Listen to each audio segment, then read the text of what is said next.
दास निर्नाश Hathaway श्रीमद्भागवतं शास्त्रम् कलौ किरेण भाषितम्। बोले काल व्याल मुख ग्रास त्रास। हम सब आप क्या है? बोले काल रूपी व्याल के मुख में बैठे हुए ग्रास। व्याल कहते हैं सांप को, अजगर को। तो उस काल क्या है? बोले एक अजगर बहुत बड़ा, उसके मुख में हम आप सब बैठे हैं। हमारा जीवन कब तक सुरक्षित है? हम कब तक सुरक्षित हैं? जब तक बोले उस सांप का मूड ठीक है। अगर कहीं उसका मूड खराब हुआ, मुख उसने बंद किया और हमारी छुट्टी, जाओ। फिर तो घर वाले भी कहते बोले भैया निकालो, बाहर निकालो जल्दी। कोई भी घर में नहीं रखना चाहता। तो यही हमारा जीवन है। और इस भय से मुक्ति प्राप्त करने के लिए श्रीमद् भागवत महापुराण की रचना की गई। जो श्रीमद् भागवत महापुराण की कथा सुन लेता है, बोले उसे फिर मृत्यु का भय नहीं लगता। लेकिन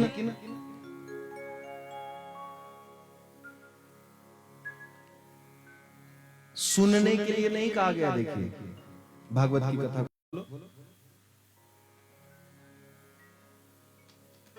ध्यान जरूरी है कि कान?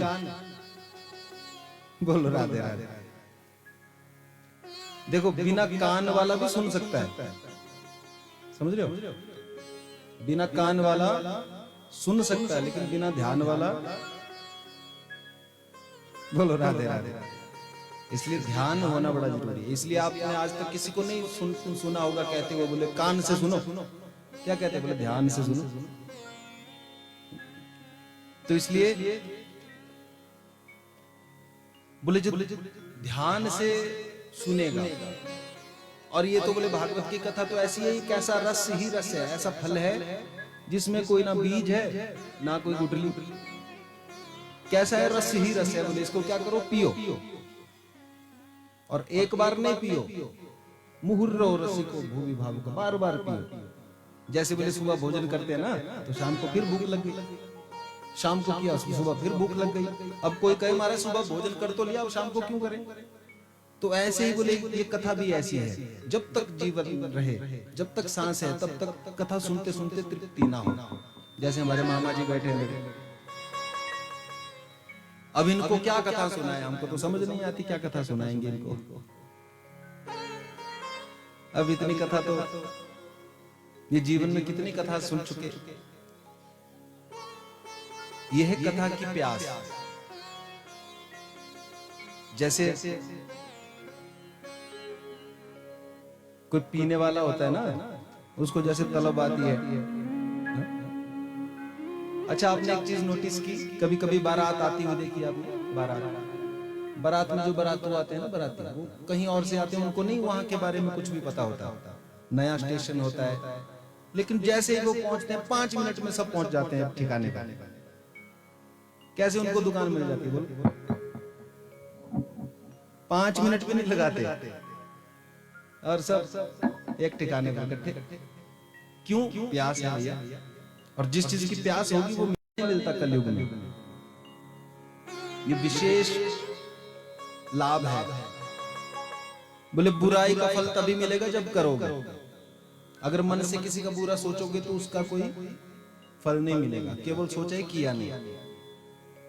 फल तभी मिलेगा जब किसी का बुरा करोगे। तो इसलिए बोले मन में कोई बुरा विचार आ जाए तो उसको टालते रहो, लेकिन कोई अच्छा विचार मन में आए तो उसको टालो मत, उसको तुरंत पूरा करो। बोलो राधे राधे।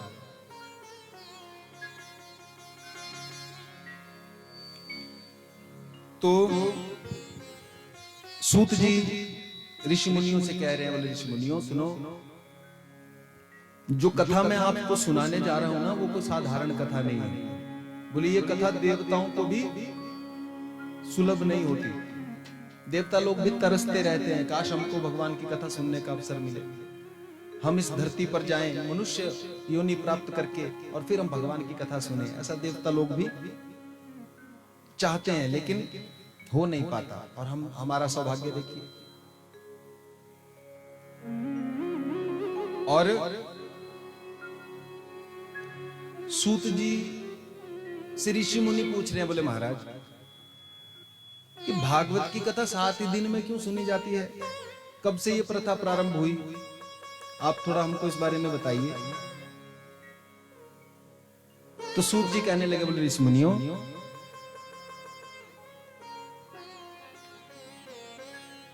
एकदा हि विशालायां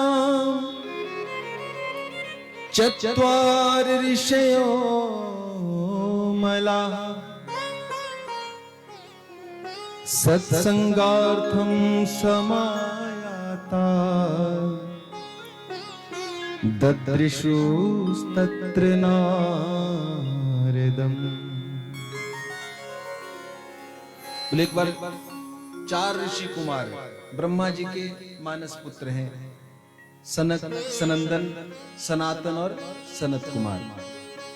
ये चारों भैया बोले विशालापुरी में घूम रहे थे। और ये जो 4 भाई हैं ये भगवान का प्रथम अवतार है धरती पर। 24 अवतार हुए ना भगवान के, तो पहला अवतार है कौन? सनक।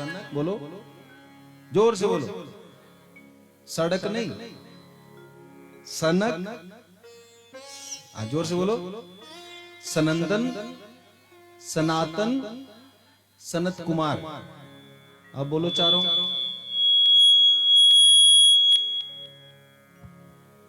सनक याद हो गए? नहीं? एक बार फिर बोलो, सनक, सनंदन, सनक, सनंदन, सनातन, सनत कुमार। और ये चारों नाम हम कल पूछेंगे भी, तो 4 नाम तो याद हो ही जाने चाहिए हमको। बढ़िया, क्योंकि भगवान का प्रथम अवतार है ना।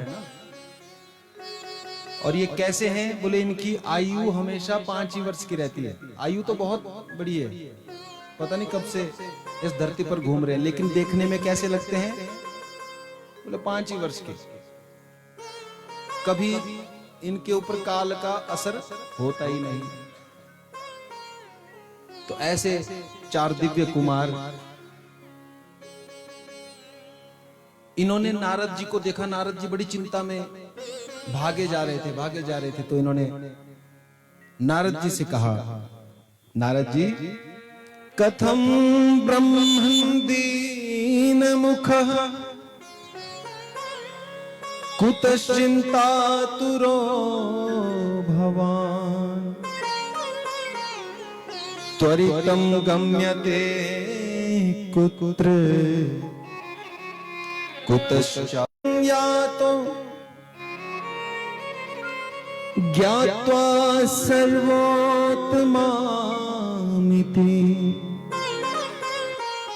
पुष्करं च प्रयागं च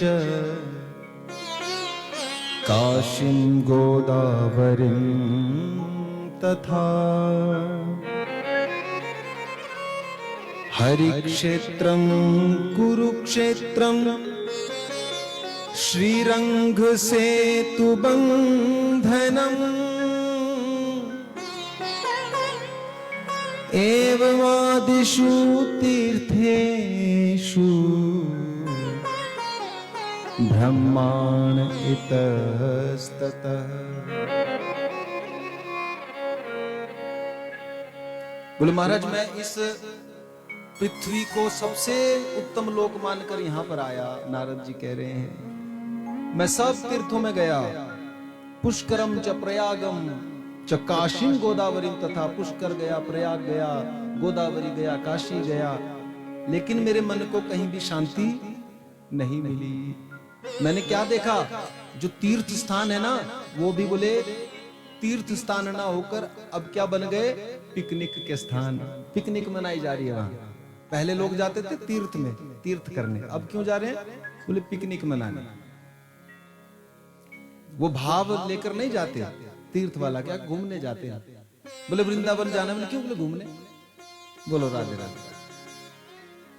तो बोले वो पिकनिक के स्थल बन गए, इसलिए वहां शांति नहीं रही। फिर मैंने सोचा चलो संतों के यहां चलकर देखते हैं, क्योंकि संत तो जहां रहते हैं वहां तो शांति रहती है। तो नारद जी कह रहे हैं मैं संतों के यहां पहुंचा, आश्रमों में जाकर मैंने जब देखा, क्या देखा? बोले पाखंड निरता संता। संत भी कैसे हो गए हैं कलयुग में? पाखंड परायण। जो जितना ज्यादा पाखंड करेगा वो उतना ही ज्यादा महान समझा जाएगा। पहले किस संत को ज्यादा महान समझा जाता था? जो जितना विरक्त होता था, जो जितना विरक्त उसका उतना ही सम्मान होता था। अरे भैया बहुत बड़े संत। आजकल कौन से संत को ज्यादा श्रेष्ठ समझा जाता है? बोले जिसके आगे पीछे 5-7 चेले दौड़े रहे, हटो हटो आगे से हटो, गुरुजी आ रहे हैं, गुरुजी आ रहे हैं। और खूब बढ़िया जिसका बड़ा सा आश्रम हो, खूब बढ़िया चकाचौंध हो, वही बड़े गुरुजी हैं। तो अब बोले संतों के यहां पर जाकर भी वो शांति हमको नहीं मिली। मैंने देखा पाखंड ही पाखंड संत लोग कर रहे हैं। तो फिर मैंने सोचा चलो अब क्या करूं? बोले गृहस्थियों के जाकर देखता हूं। गृहस्थ आश्रम तो सबसे बड़ा आश्रम है। 4 आश्रम है ना। पहला आश्रम ब्रह्मचर्य आश्रम, और दूसरा गृहस्थ, और तीसरा वानप्रस्थ, और चौथा सन्यास। तो बोले सबसे श्रेष्ठ आश्रम है गृहस्थ आश्रम, क्योंकि तीनों जो आश्रम है इसी पर ही निर्भर करते हैं। तो बोले चलो गृहस्थियों के जाकर देखता हूं। नारद जी जब गृहस्थियों के यहां पहुंचे, बोले तो क्या देखा? नारद जी कह रहे हैं घर घर में क्या दशा है? बोले तरुणी प्रभुता गे है, शाल को बुद्धिदायक, कन्या विक्रयणो लोभात्, दंपत्तिनां च कल्कनम। घर घर में जाकर क्या देखा? बोले तरुणी प्रभुता गे है। घर में किसकी चलती है? बोले घरवाली की। घर वाले की नहीं चलती, किसकी चलती है? जो देवी जी कहेंगी वही होगा।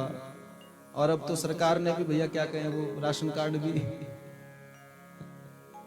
बोलो राधे राधे, वही तो एक होता था हमारे पास, अब तो वो भी नहीं रहा। चलो लेकिन देखो इसमें कोई बुरी बात भी नहीं है। बोले फिर उनके साथ बैठ के मंत्रणा होगी, जैसा वो कहेंगे वैसा करेंगे। और देखो हम अपनी तरफ से कुछ नहीं कहेंगे। 7 दिन की कथा होगी, 7 दिन में जो भागवत जी में लिखा है ना वही कहेंगे, अपनी मर्जी से कुछ भी नहीं कहेंगे। तो ये दशा है बोले कलयुग में। बूढ़े माँ बाप की कोई पूछ नहीं।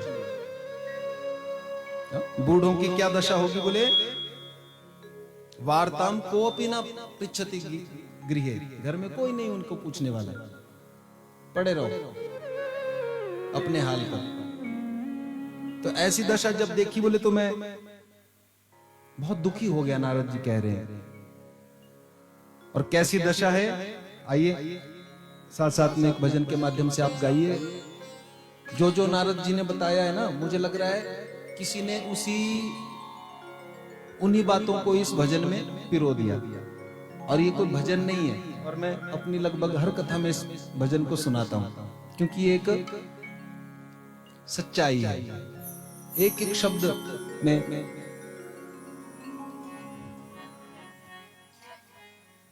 और साथ साथ में आप गाना तब ज्यादा आनंद आएगा। नारद जी कह रहे हैं क्या? कि सतयुग मुख गया द्वापर त्रेता, कलयुग डेरा पाई गया। सतयुग मुख गया द्वापर त्रेता, कलयुग डेरा पाई गया। सतयुग मुख गया द्वापर त्रेता, कलयुग डेरा पाई गया।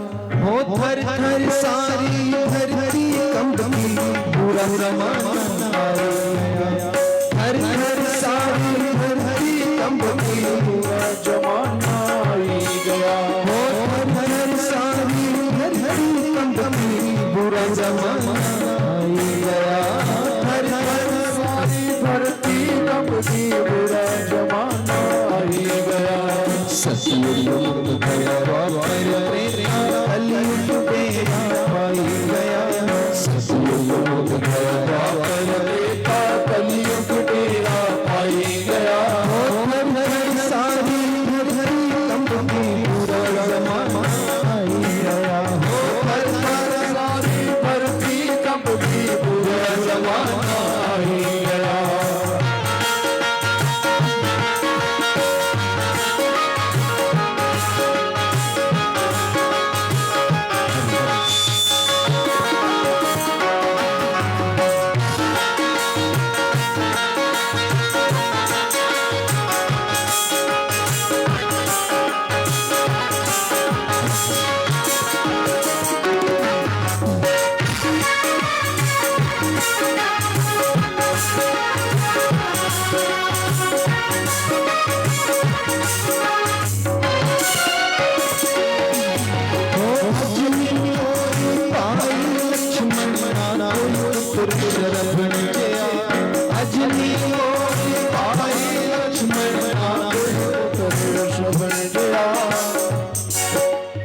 अजनी कोई पाई लक्ष्मण लक्ष्मण जैसा भाई लक्ष्मण जैसा भाई बोले वनवास तो हुआ राम जी को लक्ष्मण को थोड़ी हुआ लेकिन राम जी बाद में तैयार हुए लक्ष्मण भैया पहले ही खड़े हो गए बोले मेरे भैया अगर वन को जाएंगे तो हम भी उनके साथ जाएंगे अपने भैया को अकेले थोड़ी जाने देंगे तो ऐसा भाई बोलो आजकल ऐसा भाई हो सकता है लेकिन बहुत कम चांस है भैया क्योंकि वो तो त्रेता युग की बात है ये तो और श्रवण कुमार जैसा पुत्र जिसने अपनी पत्नी को भी जब पता चला अच्छा व्यवहार नहीं करती है मेरी पत्नी मेरे माता पिता के साथ तो क्या किया अपनी पत्नी को उठाया और छोड़ आए वहीं कहां जहां से कंपनी का माल कंपनी को बोलो राधे राधे और अपने माता पिता को उठाया बैंगी में और चल पड़े तीर्थ व्रत के लिए चार धाम करवाने के लिए उनको ऐसे पुत्र और सीता जैसी नारी और हनुमंत जैसा भक्त कहां हो सकता है भैया अजनी कोई पाई लक्ष्मण ना कोई पुत्र श्रवण जया अजनी कोई पाई लक्ष्मण ना कोई पुत्र श्रवण जया ना कोई पत्नी सीता जैसी भक्त नहीं हनुमान जया ना कोई पत्नी सीता जैसी हनुमान जया सतयुग गया द्वार त्रेता कलयुग बेड़ा पाई गया सतयुग गया द्वापर त्रेता कलयुग बेड़ा पाई गया हर हर सारी धरती कंबती पूरा जमाना आई गया हर हर सारी धरती कंबती पूरा जमाना आई गया खाली से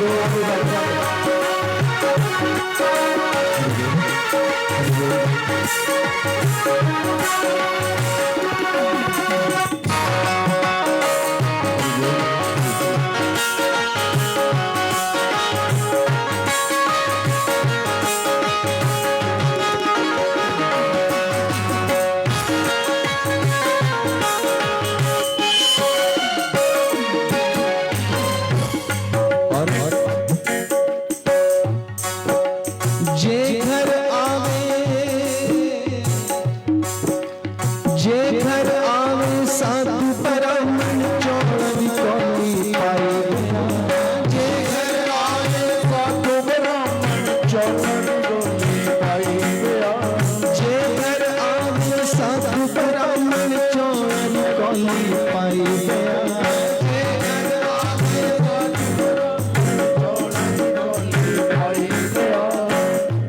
समझ में आ रहा है ना? बोले अगर कोई मांगने वाला आ जाए ना घर में तो क्या करना, कुछ ना कुछ अपनी सामर्थ्य के अनुसार दे देना, बोले खाली मत लौटाना। नहीं तो कई लोग देने में बड़ा, और अगर दे भी दें तो साथ साथ में बोले दो चार बातें भी सुनाते जाएंगे। बोले खूब हट्टे कट्टे इतने बढ़िया घूम रहे, मांगते फिरते, कमाने को तकलीफ नहीं, बस वो आ जाते। तो देखो भाई, ये कलयुग की दशा क्या है? बोले अगर किसी को कुछ दे भी दिया तो चार बातें और सुना दी। और अब दूसरी पंक्ति में सुनना कैसा है कलयुग का इंसान। जे घर आवे साधु ब्राह्मण चौलद कौली पाई गया। जे घर आवे साधु ब्राह्मण चौलद कौली पाई गया। जे घर आवे मित्र सज्जन, जे घर आवे मित्र सज्जन बोल मुर्ग मंगाए गया। जे घर आवे मित्र सज्जन सतयुग मुख गया द्वापर त्रेता कलयुग डेरा पाई गया। सतयुग मुख गया द्वापर त्रेता कलयुग डेरा पाई गया। हो थर थर सारी धरती कंपती जमाना आई गया।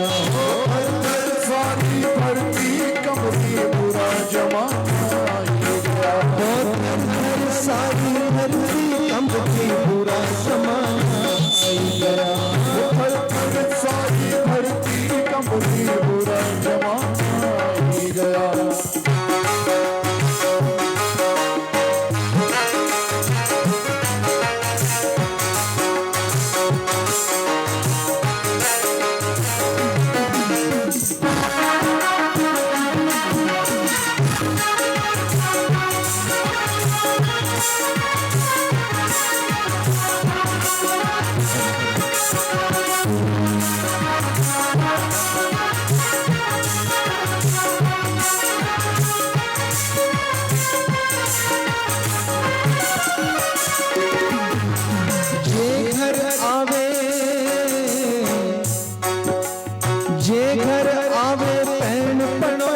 छलियां दी रोटी बनाई ले।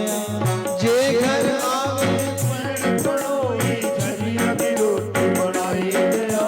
जे घर आवे पैण बनोई छलियां दे टुकड़े बनाई ले। जे घर आवे पैण बनोई छलियां दे टुकड़े बनाई ले। जे घर आवे साधु साली हलवा ते पूरियां बनाई ले। जे घर आवे साधु साली हलवा ते पूरी बनाई गया। सतयुग मुक गया द्वापर त्रेता कलयुग डेरा पाई गया। सतयुग मुक गया द्वापर त्रेता कलयुग डेरा पाई गया। हो थर थर सारी धरती कंपती पूरा जमाना आई गया। हो थर थर सारी धरती कंपती पूरा जमाना आई गया। हो थर थर सारी धरती कंपती पूरा जमाना आई गया। थर थर सारी धरती कंपती पूरा जमाना आई गया। थर थर सारी धरती कंपती बुरा जमाना।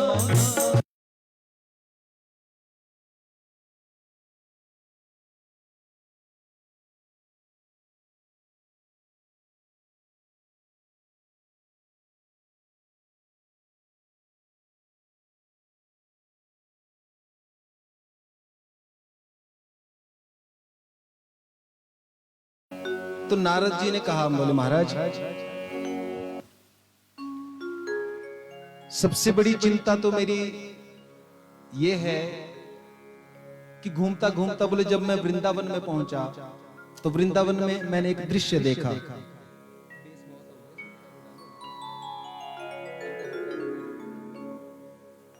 वृंदावन में जाकर मैं जब पहुंचा, बोले तो मैंने क्या देखा, तत्राश्चर्यम मया दृष्टम श्रूयताम तन्मुनीश्वरः एका तु तरुणी तत्र निखन्न मानसः।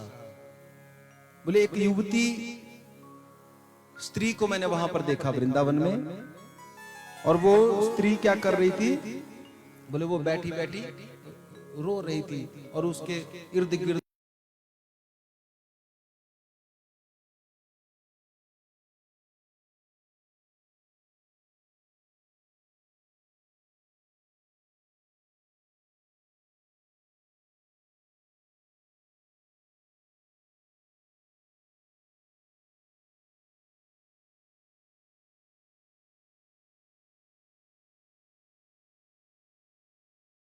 थोड़ी देर के लिए रुकिए, हे साधो, हे महापुरुष। और साधुओं के तो बोले दर्शन मात्र से ही जन्मों जन्मों के पाप मिट जाते हैं, तो आप मुझ पर कृपा कीजिए, मेरे कष्ट को दूर कीजिए। नारद जी ने कहा, देवी कौन हो तुम, काशी तुम कावी मऊ, ये दोनों कौन है, तुम कौन हो। तो वो देवी कहने लगी, बोले महाराज मेरा नाम है भक्ति, भक्ति अहम भक्ति रीति ख्याता इमौ में तनयो मतौ।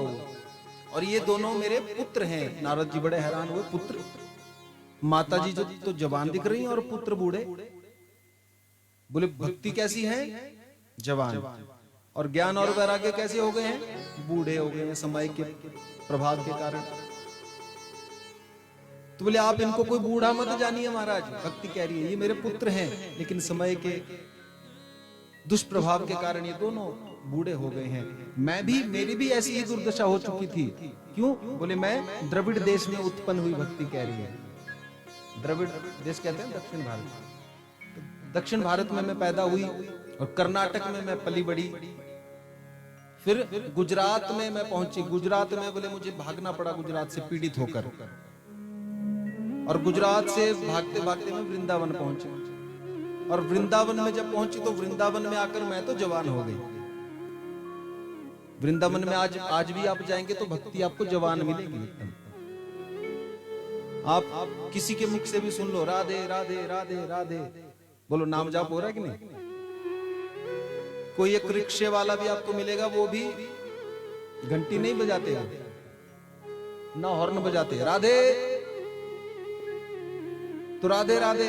खूब भक्ति तो है, लेकिन बोले ज्ञान और वैराग्य, ज्ञान और वैराग्य नहीं मिलेंगे। तो आप कुछ उपाय कीजिए महाराज, मेरे इन पुत्रों का दुख दूर कीजिए। नारद जी ने कहा, देवी चिंता मत करो, हम अभी इनका उपचार किए देते हैं। नारद जी ने गीता पाठ किया, वेद पाठ किया, लेकिन बोले जब नारद जी गीता पाठ करते, वेद पाठ करते, थोड़ी देर के लिए तो वो आंखें खोलते, लेकिन थोड़ी देर बाद फिर वही दशा। नारद जी बड़े हैरान, बड़े परेशान, क्या करूं। तब एक आकाशवाणी हुई, बोले सत्कर्म करो, सत्कर्म करो, और सत्कर्म करने से इनका दुख दूर होगा। और ये सत्कर्म क्या होता है, ये आपको कोई महात्मा बताएंगे। अब नारद जी भाग रहे हैं, कौन महात्मा होगा वो, ये तो बताया नहीं, तो ढूंढ रहे हैं उसी महात्मा को। कौन महात्मा बताएंगे सत्कर्म के बारे में, सबसे पूछ रहे हैं नारद जी कि सत्कर्म क्या होता है, कौन सा मैं सत्कर्म करूं कि ज्ञान और वैराग्य का दुख दूर हो जाए। तो जो भी सुनता बस यही कहता, बोले महाराज सत्कर्म, कोई उसका सही सही जवाब नहीं दे पाया। कईयों ने तो मौन व्रत धारण कर लिए, क्योंकि नारद जी जैसे महाज्ञानी को कौन ज्ञान दे महाराज। अब कोई बहुत बड़ा नामी डॉक्टर आ जाए किसी छोटे से डॉक्टर के पास, ये भैया हमारा थोड़ा टेस्ट कर लो, देखो तो सही क्या प्रॉब्लम है, तो बोलो। छोटा सा डॉक्टर ऐसे घबरा जाएगा, बोले इतने बड़े डॉक्टर। तो वैसे ही नारद जी भी बहुत बड़े ज्ञानी हैं, ब्रह्मा जी के पुत्र हैं, तो कोई भी बता नहीं पा रहा। तो नारद जी कहने लगे, बोले महाराज भागता भागता मैं आपकी शरण में आया हूं, चारों भैया से बात हो रही है ना, तो बोले आप ही अब मुझे बताएंगे कि सत्कर्म क्या होता है। तो सनत कुमार, चारों भाई बोले, बोले नारद जी चिंता मत करो, वो सत्कर्म और कोई नहीं, बोले श्रीमद् भागवत महापुराण की परम पावन कथा है। आप श्रीमद् भागवत महापुराण की परम पावन कथा का आयोजन कीजिए, और उस कथा के प्रभाव से भक्ति, ज्ञान और वैराग्य का दुख दूर होगा। तो नारद जी ने कहा महाराज ऐसे कैसे दुख दूर होगा? बोले हमने गीता पाठ किया, वेदों का पाठ किया, उससे तो कुछ हुआ नहीं, भागवत से क्या होगा? भागवत में ऐसी कौन सी अलग ही शक्ति है? अरे वेदों का ही तो सार है भागवत। एक एक इसका श्लोक, एक एक पद वेदों से ही तो निकला है।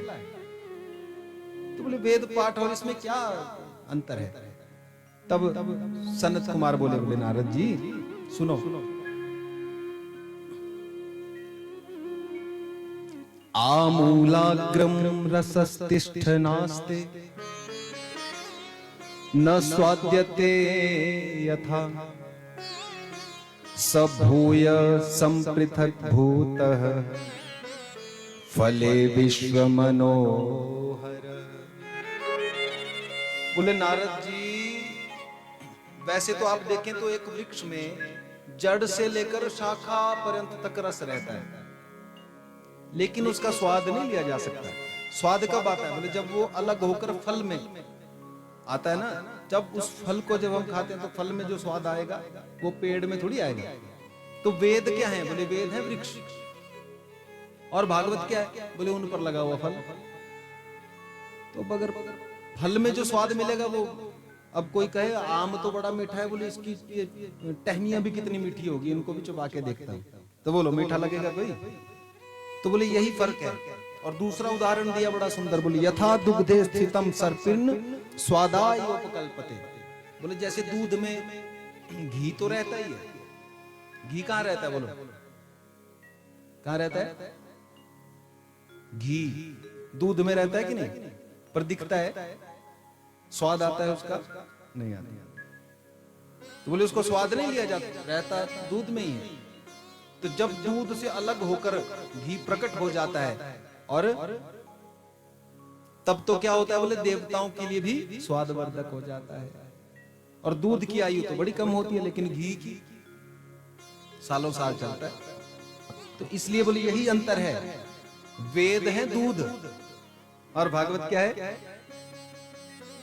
भागवत क्या है? घी। भागवत की इतनी महिमा क्यों है? 18 पुराणों में आपने सुना होगा भागवत जी की कथा हर जगह हो रही है, हर घर में भागवत की कथा क्यों हो रही है? कारण क्या है? बोले बाकी सब तो भागवत जी क्या है? सार है। जैसे दूध का सार है घी। अच्छा दूध कितने रुपए किलो मिलता है? 50, 60, इतना तो हो ही गया। तो 50-60 रुपए किलो दूध मिलता है और घी कितने रुपए किलो मिलता है? कितना? 800, 900, 1000। अच्छा कभी ऐसा हो सकता है कि दूध हो गया बोले 1000 रुपए किलो दूध, और घी बोले घी 200 रुपए किलो। बोलो कभी हो सकता है ऐसा? हो सकता है? असंभव है कि नहीं? क्यों? क्योंकि दूध का सार है घी। सार की कीमत हमेशा ज्यादा ही रहेगी। जितनी दूध की कीमत बढ़ती जाएगी उतना ही सार की कीमत और बढ़ती जाएगी। तो बोले वैसे ही भागवत जी क्या है? सार। व्यास जी ने 17 पुराण लिखे, सबसे अंत में लिखा भागवत जी को। और भागवत जी को लिखने के बाद फिर व्यास जी ने कुछ नहीं लिखा, कलम रख दी। बोले अब हमने सार लिख दिया, अब हम कुछ नहीं लिखेंगे। और अंत में तो सार ही लिखा जाता कि नहीं? जो कोई कविता लिखता है, कोई कहानी लिखता है, तो अंत में सार। तो बोले ये है सार, इसलिए सार की महिमा अधिक होती है। तब ऐसे विभिन्न उदाहरण देकर जब नारद जी को समझाया सनकादि मुनियों ने, तब नारद जी की समझ में बात आई। बोले महाराज आप सही कह रहे हैं, तो इसलिए जितना शीघ्र हो सके आप भागवत की कथा का आयोजन कीजिए। लेकिन कथा सुनाएगा कौन? बोले महाराज आप सुनाएंगे, आप विद्वान हैं। सनत कुमार चारों भाइयों के लिए बड़ी सुंदर व्यास गद्दी बनाई गई। तो बोले कथा सुनेगा कौन? कथा में दो जरूरी होते हैं ना, एक तो वक्ता और दूसरा श्रोता। अब वक्ता ही ना हो तो श्रोता क्या सुनेगा, और श्रोता ही ना हो तो वक्ता किसको सुनाएगा भाई? तो दोनों की बड़ी महिमा है। तो नारद जी बन गए श्रोता और सनत कुमार बन गए वक्ता।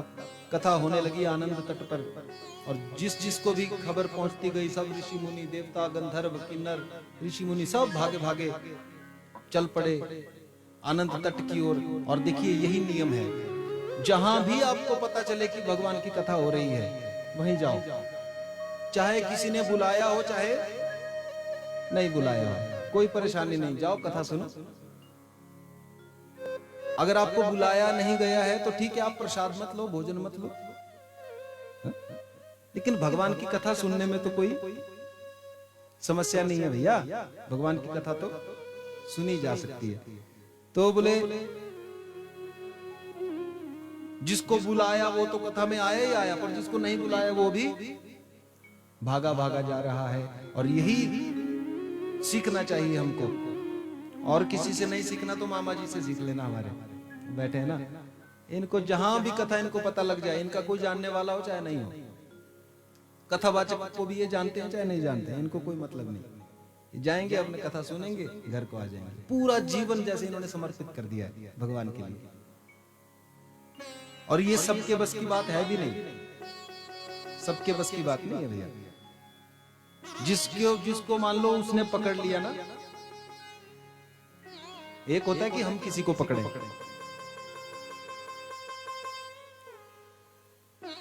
एक बंदरिया को देखा है आपने, बंदरिया को, अपने बच्चे को बंदरिया पकड़ती है कि बंदर पकड़ता है अपनी माता जी को?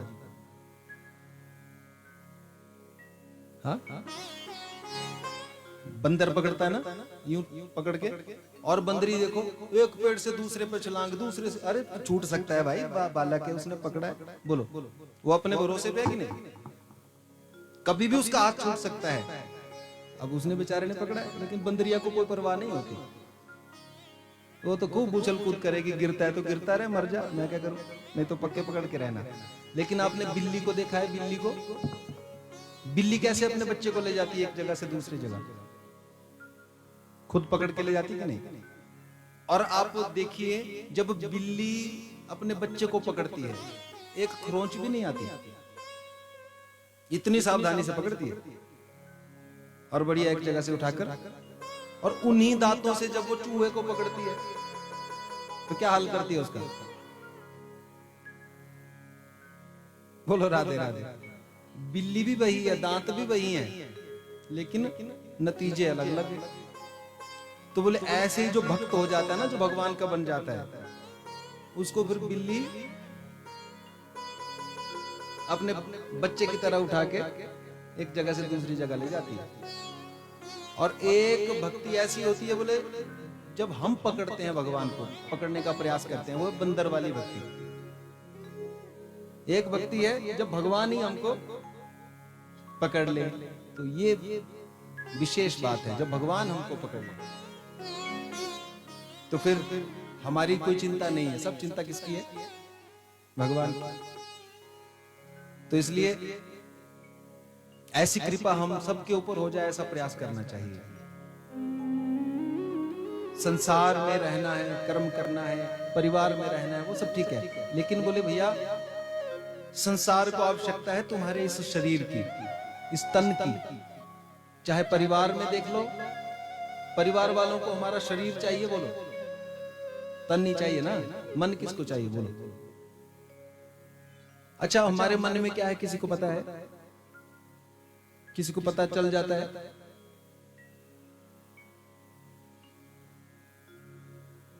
हमारे मन में क्या है कोई नहीं जानता।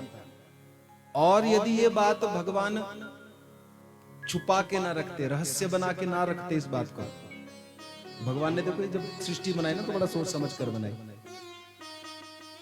अगर कोई ऐसी व्यवस्था बना दी होती, जैसे कोई वो आती रहती है ना एलईडी पे आजकल लिखा हुआ आता रहता है, फलानी बस कहां से कहां जा रही है, सब विवरण आते रहते हैं।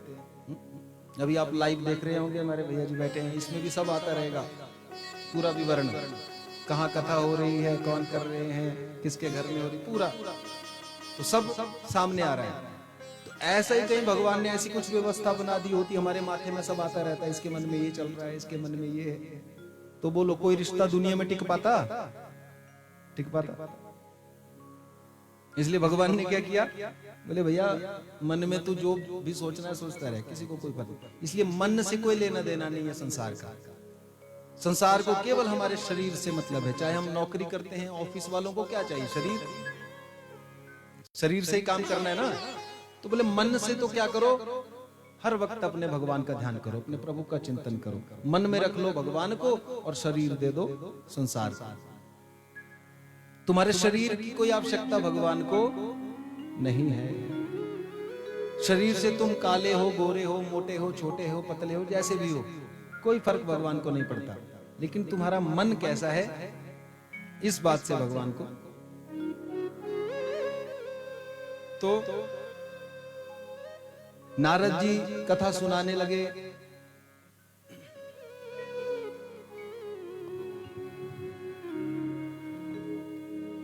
तो क्या कह रहे हैं नारद, सनत कुमार नारद जी से, सदा सेव्या सदा सेव्या श्रीमद् भागवती कथा, यस्य श्रवण मात्रे हरिश्चित्तं समाश्रये।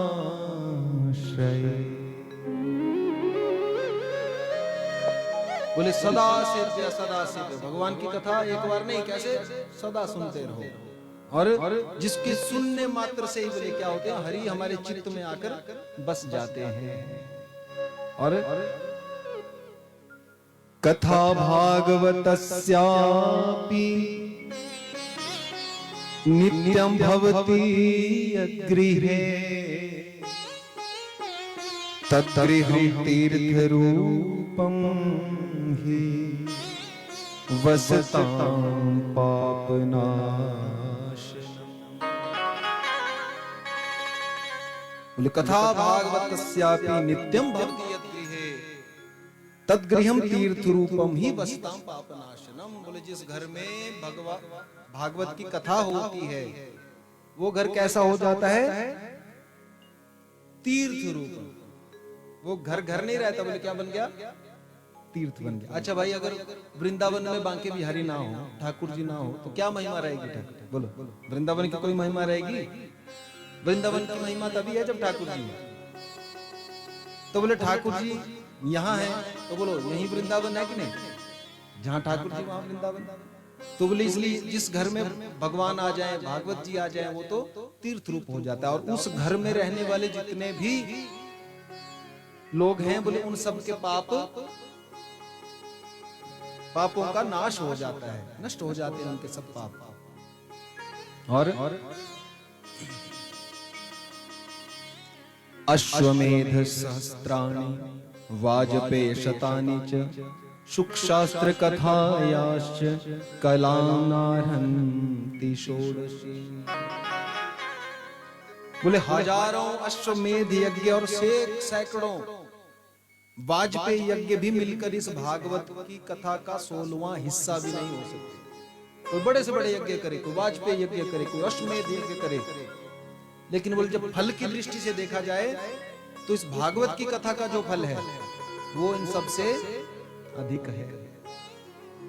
और न गंगा न गया न काशी पुष्करम न प्रयागम शुकशास्त्र कथायाश्च फलेन समता नये। बोले फल की दृष्टि से इस कथा का मुकाबला कोई नहीं कर सकता। ना गंगा, ना गया, ना काशी, ना प्रयाग, किसी भी तीर्थ पर आप चले जाओ, बोले जो फल की प्राप्ति भागवत की कथा सुनकर होगी वो प्राप्ति किसी तीर्थ पर भी नहीं होगी। बोलो राधे राधे। और इस तरह से भागवत जी की महिमा बताई। और जब सनकादि भागवत की इस कथा का बखान कर रहे थे, उस समय एक बड़ी विचित्र घटना घटी। क्या घटना घटी? बोले ये जो भक्ति देवी है ना, अपने दोनों पुत्रों को लेकर ज्ञान और वैराग्य को उस कथा के बीच में प्रकट हो गई। और क्या करने लगी? बोले तात हैया करके नृत्य करने लगी। और क्या गाने लगी? श्री कृष्ण गोविंद हरे मुरारे, हे नाथ नारायण वासुदेव। श्री कृष्ण गोविंद हरे मुरारे, हे नाथ नारायण वासुदेव। हे नाथ नारायण वासुदेव, हे नारायण वासुदेव, हे नाथ नारायण वासुदेव, हे नाथ नारायण वासुदेव, हे नाथ नारायण वासुदेव, हे नाथ नारायण वासुदेव, हे नाथ नारायण वासुदेव। श्री कृष्ण गोविंद हरे मुरारे, हे नाथ नारायण वासुदेव। श्री कृष्ण गोविंद हरे मुरारे, हे नाथ नारायण वासुदेव। क्या गाने लगी भक्ति? श्री कृष्ण गोविंद। और एक बात आपको बताएं, देखो ये जो हम गा रहे हैं ना, ये क्या है? कोई भजन नहीं है। क्या है? भगवान के नाम है जो हम गा रहे हैं। और हैरानी वाली बात देखिए, ये कथा कितने दिन की होती है? 7 दिन की। और जो हमने गाया वो नाम भी कितने हैं? गिनो। श्री कृष्ण गोविंद हरि मुरारी, हे नाथ नारायण वासुदेव। कितने नाम? बोलो। 7 दिन की कथा, 7 ही नाम। तो बोले एक एक दिन की कथा में एक एक नाम का प्रकाश है। हर दिन की कथा में एक एक नाम का दिव्य प्रकाश। तो जब ताथैया करके भक्ति नाचने लगी, प्रकट हो गई, और सब बड़े हैरान हुए और भक्ति कहने लगी, महाराज मैं कहाँ निवास करूं, कहाँ मैं बैठूं, अब बताइए। तो सनकादियों ने कहा, बोले एक काम करो देवी, जितने भी ये भक्त जन बैठे हैं कथा में, कथा सुनने के लिए आए ना, उनके आप हृदय में विराजमान हो जाओ। और सब भक्तों के हृदय में भक्ति देवी स्थापित हो गई, विराजमान हो गई। और नारद जी कह रहे हैं सनकादियों से, बोले महाराज इस कथा के प्रभाव से भक्ति का दुख दूर हुआ, ये तो हमने देख लिया, प्रत्यक्ष रूप से देख लिया, लेकिन भक्ति का दुख दूर हुआ ये कोई बड़ी बात नहीं है। बोले क्या कभी किसी पापी का भी उद्धार हुआ है इस कथा के माध्यम से? जो भगवान की भक्ति करे, भजन करे, उसका अगर उद्धार हो। और इसलिए हमने ये नहीं कहा कि आत्मदेव जी की धर्म पत्नी है धुंधली, क्योंकि धर्म पत्नी है ही नहीं, वो लक्षण ही नहीं है। धर्म पत्नी तो कौन है? बोले जो धर्म के मार्ग पर अपने पति को भी ले चले और अपने आप भी जो धर्म के राह पर चले, रास्ते पर चले, और पति देव को भी प्रेरित करती रहे धर्म के रास्ते पर चलने के लिए। लेकिन ये धुंधली ऐसी नहीं है। इसके गुण कैसे हैं? बोले भागवत जी में लिखा है, कैसी है धुंधली? नित्यम सुंदरी सुकुलोद्भवा, बहुत सुंदर है देखने में तो, और अच्छे कुल से है। लेकिन बोले समस्या क्या है? स्वभाव कैसा है? बोले लोक वार्ता रता क्रूरा, प्रायशो बहुजल्पिका, शूरा च गृह कृत्येषु, कृपणा कलह प्रिय। क्या गुण बताए हैं धुंधली के? बोले लोक वार्ता रता, कैसी है? लोगों की बस निंदा चुगली करने में खूब आनंद लेती है। एक की बात इधर, दूसरे की इधर, एक इसको इससे लड़ा दिया, इसको इससे लड़ा दिया, बस यही काम है। और प्रायशो बहुजल्पिका, कैसी है? बोलो राधे राधे, नींद भगा दे। चलो थोड़ा थोड़ा बीच में आएगी, गर्मियों के दिन है, पर हम बैठे हैं, कोई बात नहीं, चौकीदार है ना। अब आप लोग क्या हैं? जमींदार। जमीन पर बैठे हो ना, तो जमींदार। हम चौकी पर बैठे हैं तो हम चौकीदार। तो चौकीदार का काम तो क्या है? जागते रहो। तो आप सो, कोई दिक्कत नहीं, हम बैठे हैं, हम उठा दिया करेंगे बीच बीच में। तो कैसी है बोले धुंधली, प्रायशो बहु जल्पिका। सबसे बड़ा अवगुण एक नारी का बताया, ध्यान से सुनना, भागवत जी में बताया गया है बोले एक नारी का सबसे बड़ा अवगुण क्या है, बहु जल्पिका, जो बहुत ज्यादा बोलती है ना बिना मतलब के। अब एक घरवाली ना बोले अपने पति देव से कहने लगी, बोले महाराज मैंने ना वो जन्माष्टमी का व्रत भी कर लिया, सोमवार का भी कर लिया, वो गुरुवार का भी कर लिया, तो पुण्य का भी कर लिया, तो बोले अब क्या करूं। तो एक बार दो बार बार बार जब भी मिलता है, अब मैं क्या करूं, कौन सा व्रत करूं, मैंने ये भी कर लिया वो भी कर लिया। बेचारे के कान में दर्द होने लगी, तो अब दुखी होकर बोला, बोले अब तू एक व्रत कर, क्या बोले मौन व्रत कर, चुप हो जा। तो भैया इतना ज्यादा बोलना ठीक थोड़ी होता। तो बोले बहु जल्पिका, और एक नारी का सबसे बड़ा गुण क्या बताया, बोले मितभाषी। नारी कैसी होनी चाहिए, मितभाषी, कम बोलने वाली। अब ऐसा नहीं कि बोलना ही नहीं देवे, पर खाते पूछदा रहो महात्मा,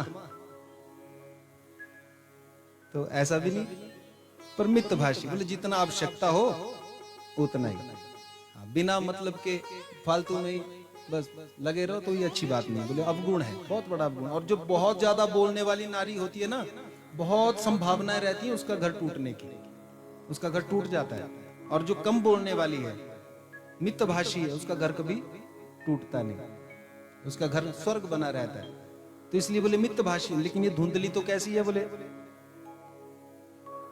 बहुत ज्यादा बोलने वाली, और शूराच गृहीतेषु, घर के कार्यों को करने में एकदम निपुण है। इसलिए हमने कहा आत्मदेव जी की घरवाली है। क्यों घरवाली किसको कहते हैं, जो घर का कामकाज बढ़िया से करे, उसको कहते हैं घरवाली। अलग अलग नाम होते हैं, अलग अलग उसके मतलब भी होते हैं। घरवाली का मतलब अलग है, धर्मपत्नी का मतलब अलग है, और किसी किसी को वाइफ भी मिलती है, ना घरवाली मिलती, ना पत्नी, ना धर्म पत्नी, बोले वाइफ। ये हमारी वाइफ है, और ये हमारी। संत जी महाराज ब्राह्मण देवता के पास आए और पूछने लगे, कथम रोदिषि विप्रतम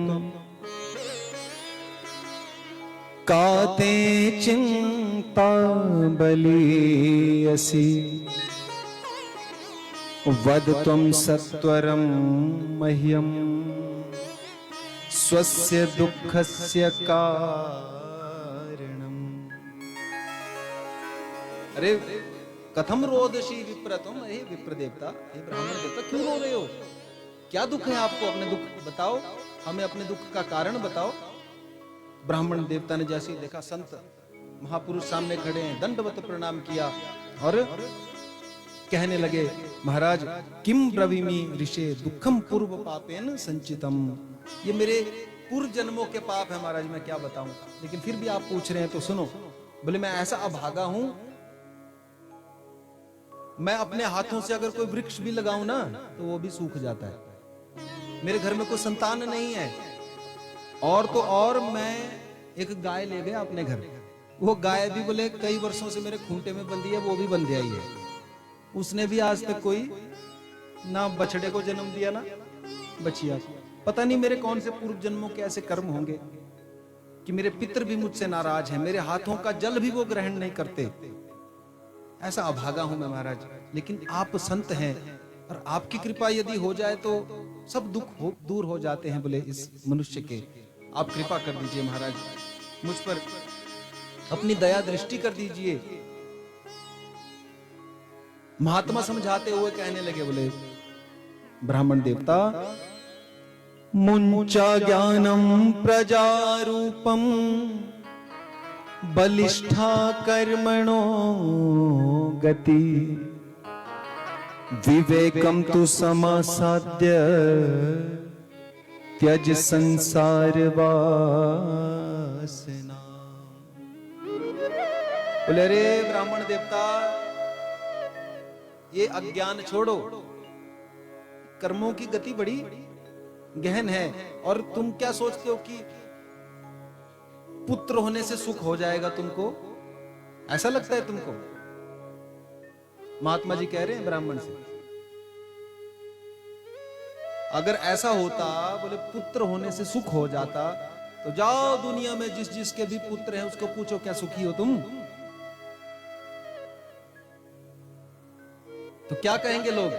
बोले महाराज, बोले वो बस बच्चों की तो टेंशन है। माता पिता को किसकी टेंशन होती है? बोलो बच्चों की।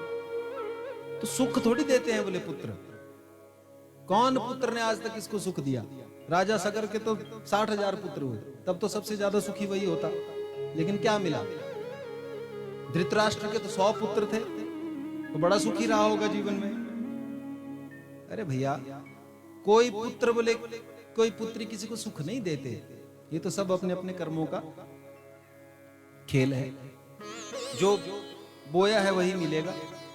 सुख बांट कर आया है तो सुख ही मिलेगा, दुख बांट कर आया है तो दुख ही मिलेगा। तो इसलिए इस अज्ञान में मत रहो ब्राह्मण।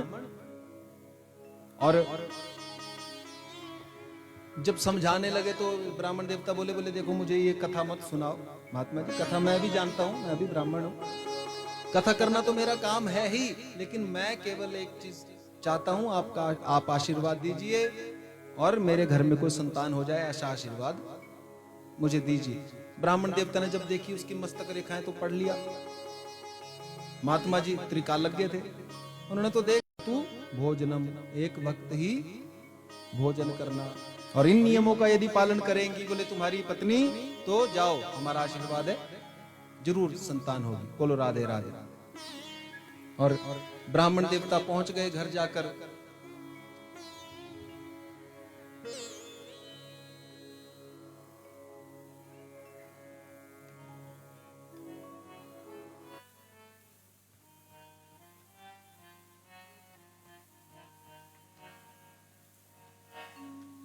और नींद आ रही है, थोड़ा सा 2 मिनट के लिए भजन गा ले। मुझको माधव का सहारा मिल गया, मुझको माधव का सहारा मिल गया, मुझको माधव का सहारा मिल गया, मुझको माधव का सहारा मिल गया। मेरी कश्ती को किनारा मिल गया, मेरी कश्ती को किनारा मिल गया, मुझको माधव का सहारा मिल गया, मुझको माधव का सहारा मिल गया।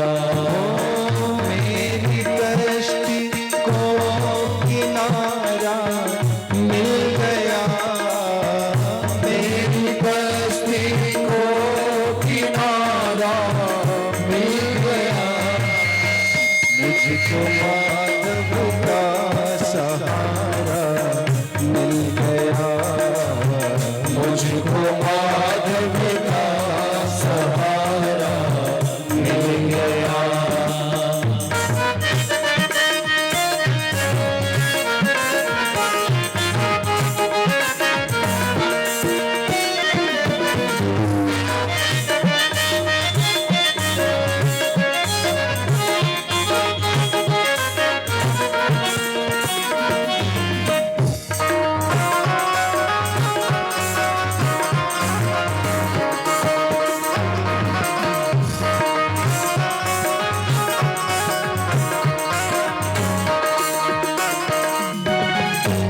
किसी के द्वार जाऊं किस लिए, मैं किसी के द्वार जाऊं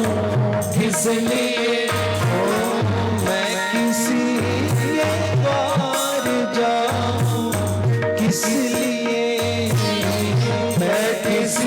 के द्वार जाऊं किस लिए, मुझको मोहन का द्वारा मिल गया, मुझको मोहन का द्वारा मिल गया।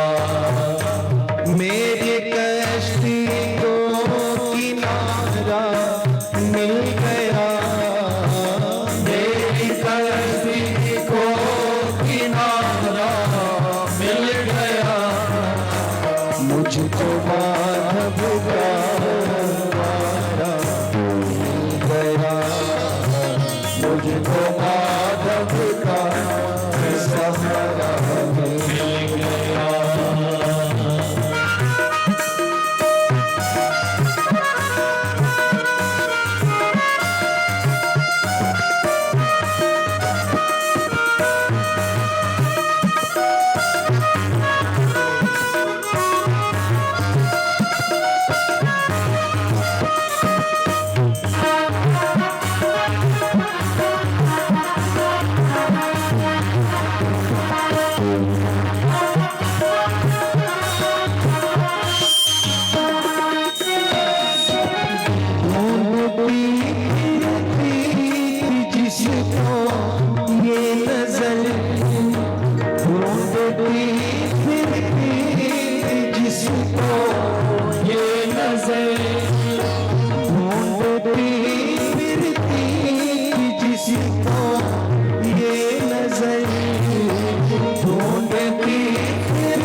नजरों को नजारा मिल गया, प्यासी नजरों को नजारा मिल गया। कश्ती को किनारा मिल गया, मेरी कश्ती को किनारा मिल गया, मुझको माधव का सहारा मेरा, मुझको माधव का सहारा मिल गया। अब रही ना परवाह दौलत की मुझे, अब रही ना परवाह दौलत की मुझे, अब रही ना परवाह दौलत की मुझे, अब रही ना परवाह दौलत की मुझे, मुर्गी वाली को खजाना मिल गया, मुर्गी वाले का खजाना मिल गया। मेरी कश्ती को किनारा मिल गया, मेरी कश्ती को किनारा मिल गया, मुझको माधव का सहारा मिल गया, मुझको माधव का सहारा मिल गया।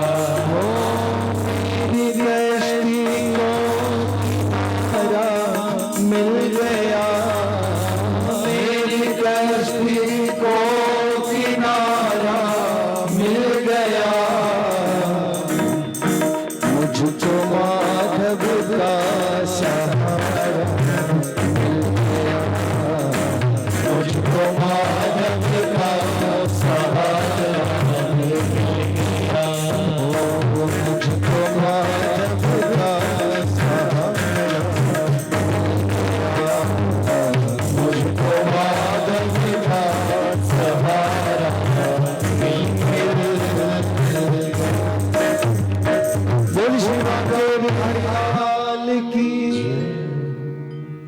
तो आत्मदेव जी तो गाते गाते आ रहे हैं, खूब प्रसन्न है। मुझको तो आज माधव का सहारा मिल गया, संत का आशीर्वाद हो गया, और क्या चाहिए।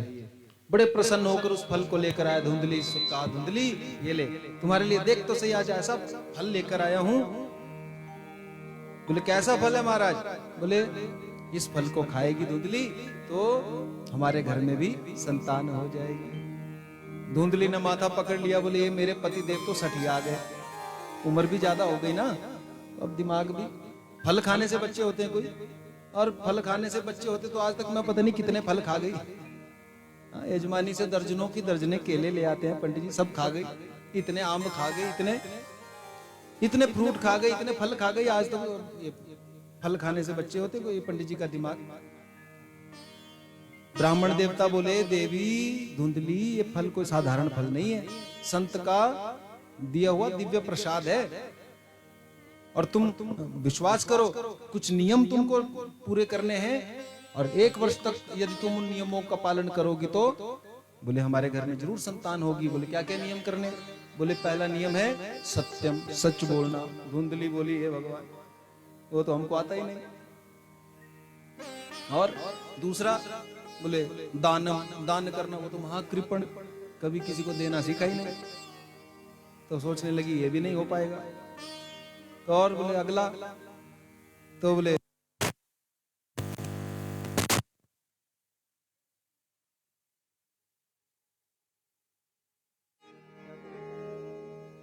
भी अपने बस से बाहर है।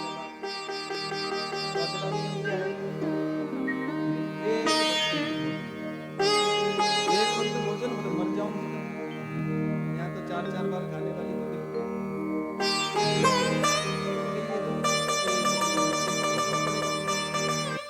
क्या कहा नहीं, लेकिन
बोले फिर मैं भाग नहीं पाऊंगी।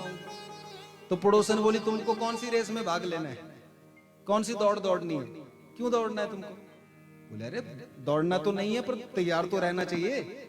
धुंधली बोली क्यों? बोले घर में कोई चोर आ जाए, आतंकवादी आ जाए, या घर में कहीं आग ही लग जाए तो सब तो भाग जाएंगे। बोले मारी तो मैं जाऊंगी, मैं भाग नहीं पाऊंगी।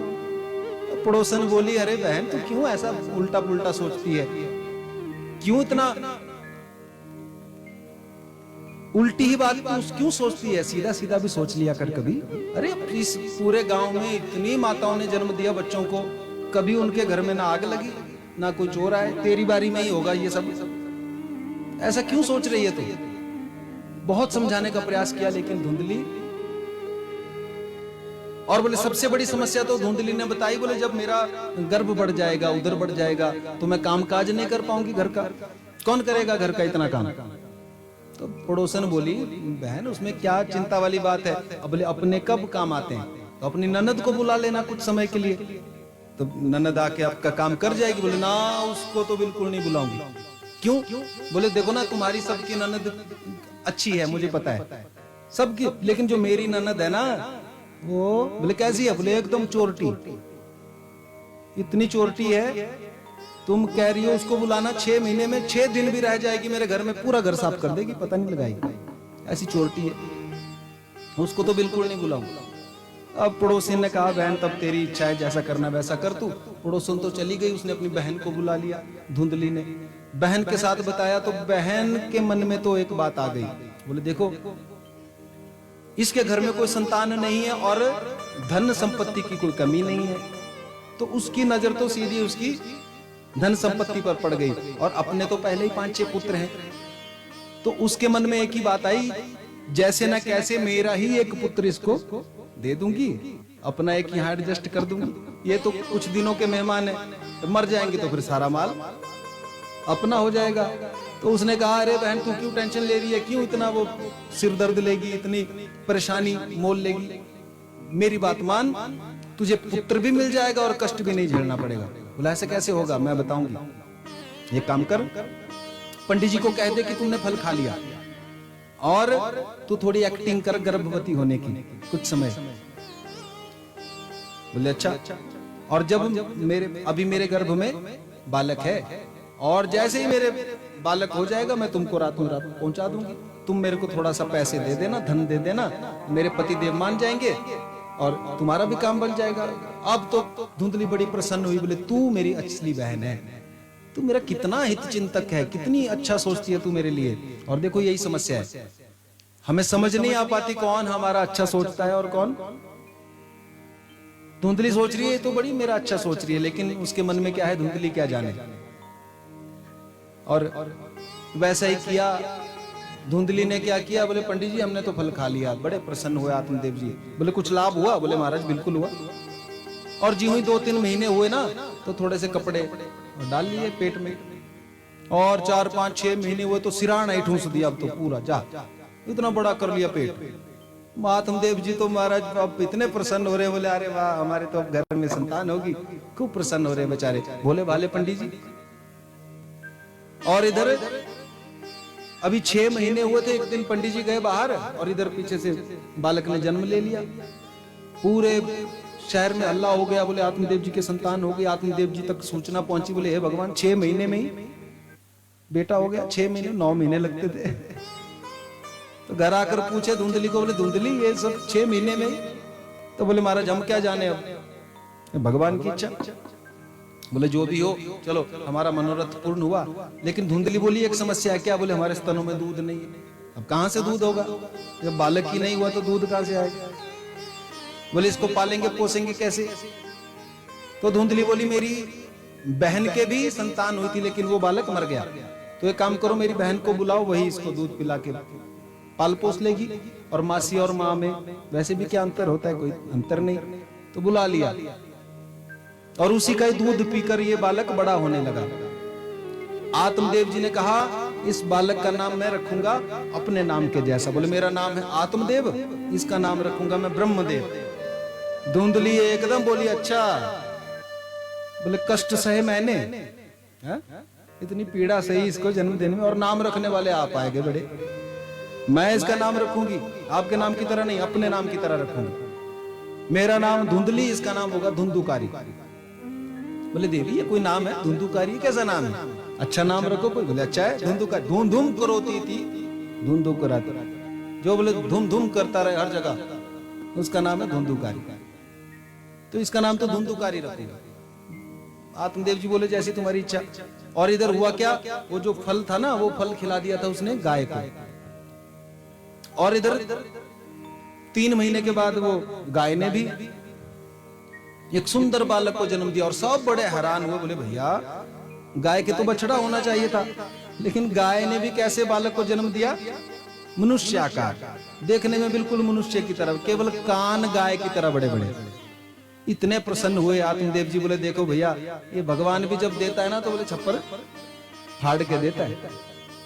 पहले एक भी नहीं था, अब पहले घरवाली के भी संतान नहीं हो रही थी, अब गाय के भी पुत्र हो गया। तो बोले बड़े प्रसन्न हुए। और धुंधली को कहा दे कि एक का नाम तो तूने रख लिया, अब इसका नाम मैं रखूंगा, इसका नाम मैं अपने आप रखूंगा। तो बोले इसका तुम रखते रहो। तो उसका नाम रख दिया गौकर्ण, गौ की तरह जिसके कान, बोले वो गौकर्ण। दोनों बालक धीरे धीरे बड़े होने लगे। आत्मदेव जी की संगत में रहे ज्यादा गोकर्ण जी, और ये जो धुंधली का बालक है धुंधुकारी, ये धुंधली की शरण में रहा, और नतीजा क्या हुआ? बोले धीरे धीरे दोनों ही ख्याति को प्राप्त हुए। एक कुख्यात हो गया और एक विख्यात हो गया। देखो ख्याति दो तरह की होती है, दो तरह के लोगों के नाम होते हैं। एक कोई अच्छा काम करने वाला हो ना, बड़ा महात्मा, उसका भी नाम होता है, और एक कोई दुष्ट हो, कोई चोर हो, तो उसका भी नाम होता है कि नहीं? सब जानते ही हैं उसको भी। तो दोनों की ही ख्याति बढ़ने लगी, धुंधुकारी महाखला और गोकर्णो पंडितो ज्ञानी। गोकर्ण जी तो ज्ञानी हुए और ये धुंधुकारी महादुष्ट हुआ। क्यों दुष्ट हुआ? बोले मां के दोष के कारण। ऐसा कहा जाता है शास्त्र में, बोले अगर आपके बच्चे में कोई बुरी आदत पड़ गई, बच्चा बिगड़ गया ना, तो उसके जिम्मेवार सीधा और सीधे तौर पर माता जी को माना जाता है। उसके लिए माता जी जिम्मेवार हैं। क्यों? बोले सबसे ज्यादा समय एक बच्चा अपनी माता जी के साथ रहता है। बोलो। और माता जी अपने बालक की सब चीजों को जानती है, अच्छाई बुराई क्या है क्या नहीं है। लेकिन धुंधली भी जानती थी, लेकिन क्या होता था, छुपाती रहती थी उसकी बातों को प्रेमवश। पंडित जी आते, आत्मदेव जी पूछते कहां गया धुंधुकारी? बोले अभी अभी गया खेलने। अभी तक? बोले अभी तक तो पढ़ रहा था सुबह। कहां पढ़ रहा था? वो सुबह से गायब है, कोई पता नहीं। ऐसे झूठ मूठ में उसकी कमियों को छुपाती रही, और धीरे धीरे धीरे धुंधुकारी बिगड़ता बिगड़ता इतना दुष्ट हो गया, एक दिन बहुत बड़ा कुख्यात डाकू बन गया। और इतना उसके नाम से डरने लगे लोग, जहां से गुजर जाता सब अपनी दुकान बंद कर देते, अपने घरों के दरवाजे बंद कर देते। और एक दिन आत्मदेव जी अपने घर में आए, घर की दशा देखी, सब तरफ बोतलें बिखरी पड़ी हैं मदिरा की, जानवरों की हड्डियां जगह जगह बिखरी पड़ी हैं, क्योंकि ये तो मांस मदिरा का भक्षण करता है धुंधुकारी। आज बैठकर रुदन कर रहे हैं आत्मदेव जी। गोकर्ण जी पधारे, पिताजी क्यों रो रहे हो? और ध्यान दो, एक बार पहले भी रो रहे थे, यही आत्मदेव जी पहले भी रो रहे थे। किस लिए? बोले मेरा बेटा नहीं है। और आज भी रो रहे हैं, क्यों? बोले ये बेटा हुआ ही क्यों? इससे तो ऐसे ही ठीक था, ना ही होता तो रो रहे हैं बैठ के। गोकर्ण जी ने कहा पिताजी इस तरह से रोने से कुछ नहीं होगा। क्यों?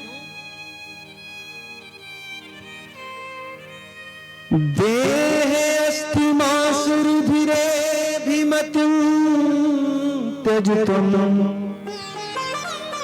जाया सुदादिषु सदा ममतां।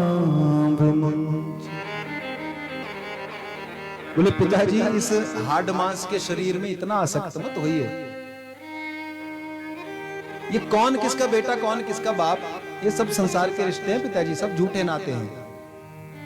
इस शरीर में इतनी ममता नहीं रखनी चाहिए। आप ये शरीर है क्या? बोले शरीर हड्डी मांस और रुधिर का पिंड। जैसे हम कोई घर बनाते हैं ना, तो उसमें सबसे पहले क्या करते हैं? सबसे पहले क्या करते बोले? कोई हमको मकान बनाना है तो पहले तो क्या करेंगे? बोले वो पिलर उसमें डालेंगे ना, सरिया। हा? सरिया जाएगा। तो सरिया क्या है? बोले जो हड्डियां हैं, हमारी हड्डियां क्या है? सरिये का काम कर रही है। फिर जब सरिये से बोले वो बनकर तैयार हो गया, फिर बोले अब इसमें पत्थर, ईंट, बजरी, रेता, वो मसाला चाहिए। तो उसको वो मसाला किसका बना दिया भगवान ने? रुधिर का, खून का, मांस का, वो सारा गारा बना दिया।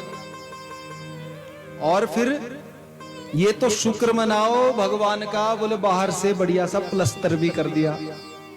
ये जो चमड़ी है ना, अगर ये ना लगाई होती भगवान ने तो बोलो,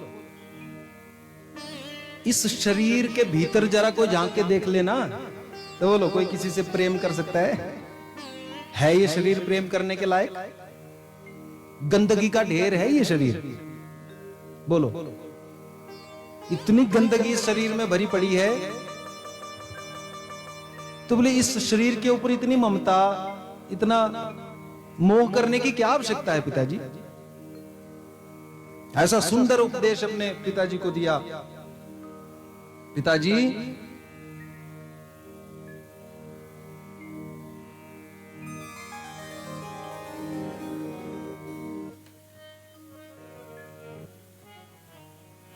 कि साथी है मित्र गंग के जल बिंदु पान तक, अर्धांगिनी बढ़ेगी तो केवल मकान तक। परिवार के सब लोग चलेंगे शमशान तक, और बेटा भी हक निभाएगा तो अग्निदान तक।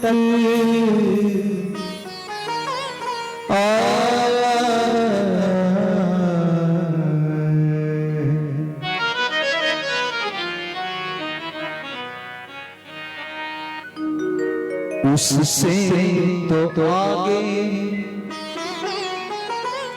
उससे तो आगे भजन ही है साथी, उससे तो आगे भजन ही है साथी। भजन के बिना तू अकेला रहेगा। अरे मन ये 2 दिन का मेला रहेगा, हरि के भजन बिन अकेला रहेगा। अरे मन ये 2 दिन का मेला रहेगा, हरि के भजन बिन अकेला रहेगा। अरे मन ये 2 दिन का मेला रहेगा, हरि के भजन बिन अकेला रहेगा। हरि के भजन बिन अकेला रहेगा, हरि के भजन बिन अकेला रहेगा। इसलिए पिताजी छोड़िए इस अज्ञान को और भगवान का भजन कीजिए। पिताजी ऐसा सुंदर उपदेश अपने पिताजी को दिया। आज आत्मदेव जी की समझ में बात आ गई कि भैया इस संसार में कोई किसी का नहीं, केवल भगवान का भजन करो, उसी में ही बुद्धिमानी है। तो आत्मदेव जी ने तो भागवत जी का पोथी उठाई और चल पड़े वन की ओर। भागवत जी के 10वें स्कंद का निरंतर पाठ करते हुए अपने इस पंच भौतिक शरीर को छोड़ दिया, त्याग कर दिया और भगवान के धाम की उनको प्राप्ति हुई। आत्मदेव जी तो चले गए, अब अपनी माता जी को सताने लगा ये धुंधुकारी धन के लिए। लाओ वो सारा धन जो मेरे पिताजी ने कमा कर रखा है तुम्हारे पास, सारा का सारा धन मुझे सौंप दे। धुंधली देती रही जब तक था, लेकिन जब सब समाप्त हो गया, घर के बर्तन भी बेच डाले धुंधुकारी ने, तब आज धुंधली ने हाथ जोड़ लिए, बोले बेटा अरे अब क्या तुझको दूं, मेरे पास देने के लिए कुछ बचा ही नहीं, सब कुछ तो तू ले गया, सारे बर्तन तक तुमने बेच दिए, अब क्या दूं तुझे। और देखो उस समय एक ही धुंधुकारी था, आज के समय में सोच लेना, देख लेना कितने धुंधुकारी हैं, कितने घरों में माता पिताओं को सताया जा रहा है, कितने कष्ट दिए जा रहे हैं माता पिता को, सब धुंधुकारी हैं। और धुंधुकारी जब मारने पीटने लगा अपनी माता जी को, तो धुंधली अपनी जान बचाती हुई भागी, वहां से कुएं में गिर पड़ी और धुंधली का भी प्राणांत हो गया। बोलो राधे राधे। अब बस अब 5, 7, 10 मिनट में हम आज की कथा को विराम करने जा रहे हैं, क्योंकि महात्म्य की कथा है, बस ये पूरी करनी पड़ेगी। और कल से फिर कथा का समय जैसे भी आपको लगेगा वैसे रख लेंगे, जो भी उचित समय आपको लगे। तो आत्मदेव जी भी चले गए, धुंधली भी प्राणांत हो गया धुंधली का। अब घर में बच गए गोकर्ण और धुंधुकारी। गोकर्ण महाराज जी ने सोच लिया, बोले भैया पिताजी भी नहीं रहे, माताजी भी चली गई, अब बारी मेरी आने वाली है, ये दुष्ट अब मुझे भी नहीं छोड़ेगा, इसलिए क्या करो यहाँ से निकलने में ही भलाई है। चल पड़े धुंधुकारी गोकर्ण जी महाराज तीर्थ व्रत करने के लिए और पीछे से धुंधुकारी ने क्या किया, 5 वैश्याओं का साथ कर लिया, 5 वैश्याओं के साथ रहने लगा। ये 5 वैश्याएं कौन है? बोले काम, क्रोध, लोभ, मोह और अहंकार। 5 वैश्याएं, और उन्हीं के अधीन होकर अपना जीवन व्यतीत करने लगा। खूब चोरियां करने लगा। एक दिन राजा के यहाँ चोरी करके आया, खूब धन लेकर आया।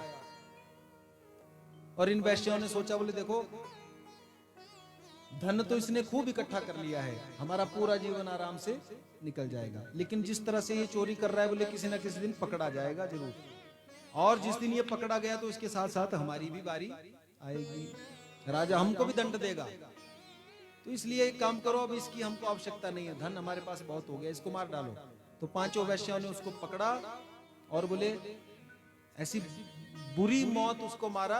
कैसे मारा? बोले बांध दिया पहले तो उसको बिस्तर के साथ रस्सियों से, और फिर बोले ये चीख ना पाए, चिल्ला ना पाए, कहीं बाहर सुन लिया किसी ने तो क्या करो? बोले इसके मुख में अंगारे डाल दिए, जलते जलते अंगारे, ताकि उसकी जीभ भी जल जाए और आवाज ही ना निकले।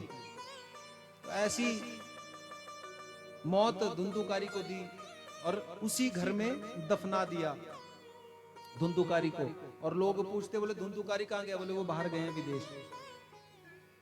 तो इस तरह से धुंधुकारी का भी अंत हो गया। और धुंधुकारी की दुर्गति हो गई, धुंधुकारी प्रेत योनि में चला गया। गोकर्ण जी को पता चला तो उन्होंने श्राद्ध इत्यादि सत्कर्म किए अपने भाई के निमित्त। एक समय वो घूमते घूमते पहुंचे अपने पुराने पैतृक गांव में गोकर्ण जी, और देखा वो घर खंडहर बन चुका था, वहां कोई रहता नहीं। तो सोचा रात में क्यों किसी को परेशान करूं, अपने ही घर के आंगन में बाहर बैठ गए भजन करने के लिए, क्योंकि संतों की यही स्वभाव होता है, यही प्रयास होता है कि वो किसी को कष्ट ना पहुंचाएं, उनके कारण किसी को कोई कष्ट ना हो। तो आधी रात में बैठ गए वहीं भजन करने, और ये प्रेत जो बना था धुंधुकारी, ये डराने लगा। रात को अजीब अजीब आवाजें आने लगी, कभी कुत्ते की, कभी मेंढक की, कभी हाथी की, डरा रहा है गोकर्ण जी को। लेकिन गोकर्ण जी डरे नहीं, क्योंकि वो तो संत है, महात्मा है। डरे नहीं, हाथ में जल लिया और अभिमंत्रित करके ज्यों ही छिड़का तो प्रेत एकदम बोल पड़ा। क्या बोल पड़ा? अहम भ्राता त्वदीयोऽस्मि धुंधुकारिति नामतः स्वकीयेनैव दोषेण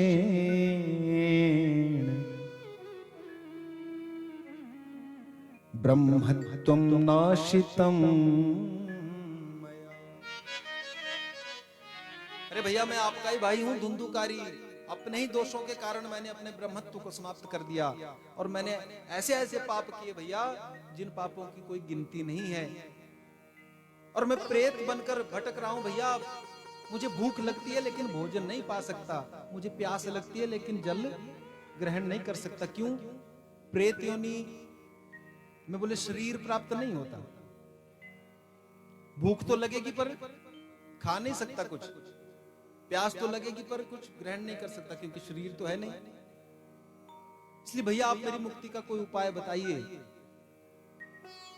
तब गोकर्ण जी महाराज सोचने लगे अब इसकी मुक्ति कैसे होगी। सूर्य भगवान से प्रार्थना की। सूर्य नारायण भगवान ने कहा भैया एक काम करो, इसकी मुक्ति अब केवल और केवल श्रीमद् भागवत महापुराण की कथा से ही संभव है, और दूसरा कोई उपाय नहीं है। इसके निमित्त आप भागवत की कथा करवाइए और निसंदेह इसकी मुक्ति होगी। तब गोकर्ण जी तो विद्वान है, स्वयं पंडित हैं, ज्ञानी हैं, तो अपने भाई के निमित्त स्वयं कथा कहने लगे। और गोकर्ण भी उस कथा में पहुंचा, लेकिन शरीर तो है नहीं और बैठ नहीं पा रहा है, क्योंकि हवा का झोंका आता तो यहां से उधर, इधर से उधर भटकता रहता। तो क्या किया? बोले एक बांस का डंडा था, उसी बांस के डंडे में 7 ग्रंथियों वाला बांस के डंडे में ही बैठकर कथा सुनी। और 7 दिन की कथा में क्या हुआ? बोले 7 दिन के प्रभाव से 7 गांठें उसकी फट गई, और उसी बांस में से 7वें दिन क्या हुआ? बोले एक दिव्य पुरुष प्रकट हुआ और बार बार वंदन करने लगा, प्रणाम करने लगा। धन्य भागवती वार्ता, धन्य है ये भागवत की कथा, जिसने बोले मुझ जैसे प्रेत को भी मुक्ति दिला दी। और धन्य हैं आप भैया, अपने भैया को भी बार बार प्रणाम कर रहे हैं गोकर्ण जी को। और एक दिव्य विमान भगवान का प्रकट हुआ, उसमें भगवान के पार्षद बैठे हैं। धुंधुकारी को कहा आओ भैया आपके लिए भगवान के धाम से विमान आया है, लेकिन गोकर्ण जी ने रोक लिया, बोले इसको अकेले के लिए बिना विमान क्यों आया? कथा तो इतने लोगों ने सुनी, फिर एक ही विमान क्यों? सबके लिए विमान आना चाहिए। तो पार्षद बोले भगवान के, बोले प्रभु इसमें हमारी गलती नहीं है, ये जो भेद आप देख रहे हैं ये क्यों हुआ? बोले श्रवण भेद के कारण, क्योंकि कथा तो सबने सुनी पर एक भाव से सबने नहीं सुनी। किसी ने तो ऐसी सुनी कि पूरा ध्यान से, है? और किसी ने कैसे सुनी? बोले थोड़ी देर सुनी, फिर थोड़ी देर बाद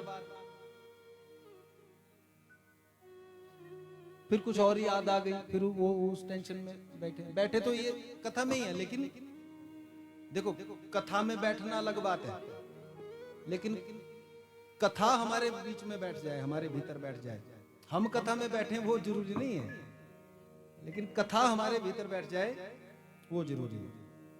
तो बोले कथा में तो सब बैठे, पर कथा बैठी केवल धुंधुकारी के भीतर, इसलिए धुंधुकारी का ही कल्याण हुआ। बाकियों ने तो इधर से सुनी और इधर से निकाल दी। और धुंधुकारी ने जो सुना उसका मनन भी किया, बोले चिंतन भी किया। और बाकियों ने कैसे सुनी? बोले इधर से सुन के। तो बोले इसीलिए ये भेद है महाराज, आपके सुनाने में कोई भेद नहीं, आपने तो सबको एक जैसा ही सुनाया। तब गोकर्ण जी ने एक बार पुनः आषाढ़ मास में अब कथा की, पहले श्रावण मास में कथा की थी, अब आषाढ़ मास में फिर एक बार कथा हुई। और जब सब श्रोतागण, अब इस बार तो बोले जितने भी श्रोता कथा में आए थे ना, सबने बड़े ध्यान से कथा सुनी, पूरी सावधानी से कथा सुनी। और सब भक्तों के लिए भगवान के धाम से विमान आए और सब के सब भक्त भगवान के धाम पहुंच गए। बोली श्री बांके बिहारी लाल की। तो इस तरह से धुंधुकारी का अब विचार हमको ये करना है कि इस कथा का कैसा प्रभाव है, सोचिए। बोले धुंधुकारी जैसा महापापी भी अगर भगवान के धाम की प्राप्ति कर सकता है, तो क्या हम आप जब इस कथा को सुनेंगे, भगवान की भक्ति करेंगे, तो क्या हमारा कल्याण नहीं करेंगे भगवान? और बोले ये कथा ऐसी है, इसकी महिमा ऐसी है, कोई जीवित आदमी इसको सुन ले जिंदा, उसका तो कल्याण करेगी। लेकिन अगर कोई मरने के बाद भी किसी दूसरी योनि में चला गया है, तब भी अगर इस कथा को सुन लेगा, बोले तो उसका भी कल्याण कर देगी। बोली श्री बांके बिहारी लाल की। तो इस तरह से ये उपाख्यान सुनाया और आगे कुछ नियम बताए हैं कथा के। बस अब नियम बता के फिर हम आज की कथा को विराम देने जा रहे हैं। तो कथा के कुछ नियम बताए। बोले महाराज जब भागवत की कथा होती है ना, तो सबसे पहला प्रश्न यही उठता है यजमान जी के मन में। और यजमान जी पंडित जी से सबसे पहले एक ही बात पूछते हैं। क्या पूछते हैं? बोले पंडित जी कथा करानी थी, कितना लगेगा पैसा? तो बोले सबसे बड़ा प्रश्न यही होता है सबके मन में, अब कितने पैसे लगेंगे कथा कराने? तो भागवत जी में कहा गया, भागवत जी में बताया है कितने पैसे लगते हैं भागवत की कथा में। तो क्या कहा गया? बोले विवाहे यादृशम वित्तम तादृशम परिकल्पयेत्। ऐसा नहीं बताया कि इतने हजार या इतने लाख, ऐसा नहीं। कैसे बताया? बोले विवाहे यादृशम वित्तम। बोले जब आपके घर में ब्याह होता है ना, तो ब्याह कितने पैसों में हो जाता है, बता सकता है कोई? अच्छा ब्याह कराना हो किसी का, कितने पैसे चाहिए? 20-25 लाख। आज कम होंगे थोड़े, तानी बढ़नी गल बोलो राधे राधे। और 20-25 लाख में भी कहीं कहीं तो कुछ नहीं होता, कहीं कहीं तो 20-25 लाख। अभी एक आपने सुना होगा पीछे वो धीरू भाई की वो अंबानी का ब्याह हुआ ना, तो उसमें एक नाचने वाली आई थी, क्या वो क्या नाम था उसका, मेरे को तो नाम भी अब याद नहीं रहा, पर 65,000 करोड़ और 65,000 करोड़ ले गई एक रात में नाचने का। रात में भी नहीं, 1-2 घंटे का उसका कार्यक्रम। 65,000 करोड़, बताओ। तो उस शादी में कितने पैसे लगे होंगे, कितने में हुआ होगा पूरा ब्याह, कोई गिनती है? चलो वो तो बहुत दूर की बात है। हम अपने ही इलाके में एक बार कहीं वो आ रहे थे, एक आइसक्रीम वाले भैया हैं हमारे, संजू भैया डिडौर से, तो उनसे हमारी मित्रता है। तो पूछा, हमने कहा भाई कहाँ जा रहे? बोले ऐसे ऐसे शादी का ऑर्डर है, शादी में स्टॉल लगाने जा रहे हैं आइसक्रीम का। हमने कहा कहाँ? वो ऊपर बक्सैड नाम की जगह है ना ऊपर हमारे यहाँ। तो बोले बक्सैड में ब्याह है महाराज, वहीं स्टॉल लगा रहे हैं। तो हमने कहा कितना आपको मिलेगा पैसा? बोले मेरा है 5 लाख का ठेका। 5 लाख बोल आइसक्रीम का ही। अब आइसक्रीम ही जो 5 लाख की खिला रहा है, तो उसका हो जाएगा 20-25 में ब्याह, कहाँ होगा? तो बात बड़ी स्पष्ट है, कोई नहीं बता सकता कितने पैसों में ब्याह होगा। सब क्या करते हैं, बोले अपनी अपनी सामर्थ्य के अनुसार। कोई गरीब माता पिता होते हैं तो बेचारे बढ़िया 5-10 हजार में भी निपटा देते हैं, और कोई खूब पैसे वाले होते हैं तो वो अपने हिसाब से करते हैं। तो वैसा ही कहा, विवाहे यादृशम वित्तम तादृशम परिकल्पित। बोले उतने धन की व्यवस्था करनी चाहिए जितनी हम विवाह के लिए करते हैं, पूरे जोश के साथ, पूरे, कोई कृपणता नहीं, कोई कंजूसी नहीं, उस भाव से बोले व्यवस्था करनी चाहिए। और दूसरी बात, बोले 2 तरह के अनुष्ठान होते हैं, एक सकाम अनुष्ठान और एक निष्काम अनुष्ठान। सकाम अनुष्ठान कौन सा है? जैसे हमारे यजमान जी अपने घर में कर रहे हैं, तो किसी कामना को लेकर यज्ञ कर रहे हैं, अपने दिवंगत आत्माओं की मुक्ति के लिए यज्ञ कर रहे हैं, तो ये सकाम अनुष्ठान है। बोले ऐसे अनुष्ठान में क्या करना चाहिए? पहले बढ़िया सा मुहूर्त देखना चाहिए, बढ़िया से मुहूर्त में ही कथा प्रारंभ करनी चाहिए। और यदि निष्काम यज्ञ हो, जैसे कहीं कहीं निष्काम यज्ञ होते हैं, कोई कामना नहीं, सार्वजनिक यज्ञ होते हैं ना कथा, तो बोले उसमें क्या है, उसमें कोई वो मुहूर्त की भी जरूरत नहीं। दिना नाम नियमो नास्ति, जब किसी दिन आपके मन में आए बोले कथा प्रारंभ कर दो, मुहूर्त भी देखने की आवश्यकता नहीं। तो इस तरह से बोले कम से कम 5 ब्राह्मणों का आवरण करो, 5 ब्राह्मण कथा में आए और उनका आवरण करे यजमान, और वो विष्णु सहस्त्र नाम का पाठ करें, गायत्री जाप करें, ओम नमो भगवते वासुदेवाय का जाप करें। और बोले महाराज खाने पीने के बारे में भी थोड़ा बता दो। तो कहा भैया 7 दिनों तक केवल दूध और घी पीकर ही रहना। तो बोलो भाई 7 दिन तक रह लोगे दूध और घी पी के? रह लोगे? तो मुश्किल है मामला, क्योंकि अब कईयों को दूध नहीं पचता, कईयों को घी नहीं पचता। तो बोले महाराज ऐसा तो संभव नहीं हो पाएगा, कौन दूध और घी पी के जिंदा रहेगा, मर जाएंगे। 100 आदमी कथा सुनने बैठेंगे, बोले जिस दिन 7वां दिन होगा उस दिन 50 भी नहीं रहेंगे, आधे तो तब क्या किया जाए? बोले एक काम करना, दूध घी पी के गुजारा नहीं होता तो एक काम कर लेना। बोले क्या करना? बोले फलाहार कर लेना। बोले फलाहार ही बस, भोजन के बिना तो हम रह नहीं सकते। तो बोले भैया एक काम करना, एक समय भोजन कर लेना, एक वक्तम तू भोजन, और एक वक्त फलाहार ले लेना। ऐसी व्यवस्था बनाई। तो बोले महाराज कोई कहने लगा भैया एक बार भोजन में तो बात बनेगी नहीं, एक ही बार भोजन बस। तब बड़ा सोच विचार करके व्यास जी ने लिख दिया, क्या लिख दिया? भोजनम तु वरम मन्ने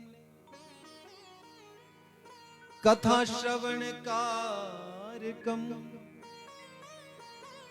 नोपवासो वर प्रोक्त कथा विघ्न करो यदि। भोजनम तु वरम मन्ने, बोले भोजन की चिंता छोड़ो, एक काम करो, भोजन 1 बार नहीं, 2 बार नहीं, 3 बार कर लेना, 4 बार कर लेना, कोई दिक्कत नहीं, लेकिन इतना ज्यादा मत कर लेना। बोले कि खूब धड़ी धड़ी खा के आ गए और यहाँ व्यास जी लगे कथा सुनाने और तुमने लगाया खराटे। अब भाई ज्यादा खाओगे तो बोलो नींद तो आएगी, ऐसा नहीं करना। तो बोले क्या करना, खाओ चाहे 4 बार लेकिन थोड़ा थोड़ा खाना, और इतना ही खाना ताकि कथा सुनने में विघ्न ना हो, कथा में भी आराम से बैठ पाए। अच्छा मानो पेट में लगी है भूख, चूहे दौड़ रहे हैं, तो कथा में मन लगेगा क्या? ध्यान तो उधर ही होगा रसोई में, कब जैसे बन के आए इधर कुछ। तो बोले भैया बहुत ज्यादा भूखा भी पेट होगा तब भी कथा में ध्यान नहीं लगा रहेगा, और बहुत ही ज्यादा खा लोगे तब भी गड़बड़ हो जाएगी। इसलिए इतना खाना कि हमारा स्वास्थ्य भी ठीक रहे, कथा में हम बैठ पाए, कथा सुन पाए। और क्या नियम बताया? बोले ब्रह्मचर्य का पालन करना, 7 दिन तक कथा सुनना, तो ब्रह्मचर्य का पालन करना। और क्या करना? बोले खूब हरि नाम का कीर्तन करना। तो दिन में भगवान की कथा सुनना और रात में क्या करना? बोले क्या करना? खूब भगवान का कीर्तन भी करना। तो ऐसा ही हम भी करेंगे, जैसा जैसा भागवत जी में कहा है। तो दिन में कथा और रात में कीर्तन करेंगे। तो इस तरह से ये नियम बताए कथा के। और आज प्रथम दिवस है और कथा भी थोड़ी देर से हमने प्रारंभ की, तो थोड़ा आज और कल से समय यजमान जी क्या रखेंगे? जी 1 से 4। तो कल से कथा का समय 1 बजे से 4 बजे तक रहेगा। और आज प्रथम दिवस है क्योंकि थोड़ा सा देरी हो, क्योंकि स्थापना बहुत काम रहते हैं पहले दिवस में। तो और कल से तो अब बिल्कुल सुचारू रूप से सब काम चलेंगे। तो बिल्कुल 1 बजे का मतलब 1 और 4 बजे का मतलब 4। तो आप भी बिल्कुल समय के पाबंद रहना, मैं भी समय का पाबंद रहूंगा। और 1 बजे से पहले पहले आप सब पहुंच जाया करना, ताकि 1 बजे जब हम आए तो आप यहाँ बैठ चुके हो। ऐसा नहीं कि अब कहीं कहीं तो हम कथा करते हैं, तो बोले हम कथा करने बैठे 1 बजे का समय हो कथा का, तो 1 बजे एक माता जी आती है, बेचारी जल्दी जल्दी आओ ना, बैठी जाना। तो 1 बजे एक आई, बोले 2 बज गए, 2 बजे दूसरी आई, 2 हो गई, और 3 बजे तीसरी, और ज्यों ही 3:30 4 बजने लगे ना, पंडाल फुल जाओ। क्यों? अब बात तो 4 बजे के बाद ही मिलेगा, तो पहले क्यों जाए? बोले तो ऐसा नहीं करना भैया, भात ही खाने आना है तब तो अलग बात है, लेकिन अगर कथा सुननी है तो फिर तो 1 बजे से पहले पहले आप सब पहुंच जाएं। ठीक 1 बजे हम कथा प्रारंभ कर देंगे और ठीक 4 बजे छुट्टी की घंटी बजा दिया करेंगे, ताकि फिर उसके बाद आप अपने कामकाज भी सबको करने होते हैं। और अब शाम की आरती का समय 8 बजे, 8 बजे ठीक रहेगा। 8 बजे के बाद वादी, क्योंकि आजकल बहुत 7 साढ़े 7 बजे तक तो अंधेरा भी नहीं होता अच्छे से, तो 8 बजे के बाद वादी, 8 बजे तक सब पहुंच जाएं। और फिर उसके बाद खूब आरती भी करेंगे और खूब भजन भी। हमारे साथ जो पंडित जी पधारे हैं ना, बहुत सुंदर सुंदर भजन करने वाले हमारे साथ पंडित जी भी पधारे हैं। खूब आपको रात को झुमाएंगे, नचाएंगे, खूब आनंद मनाएंगे। और अब आरती करेंगे। आरती के बाद अब भोजन, सबके लिए व्यवस्था भोजन की है, सबके लिए है ना, तो सभी भोजन ग्रहण करके जाएंगे, बिना भोजन प्रसाद के कोई ना जाए। और अब आइए आरती करेंगे। और आइए, जब तक आरती बनकर आती है तब तक भगवान के चरणों का आश्रय लेते हुए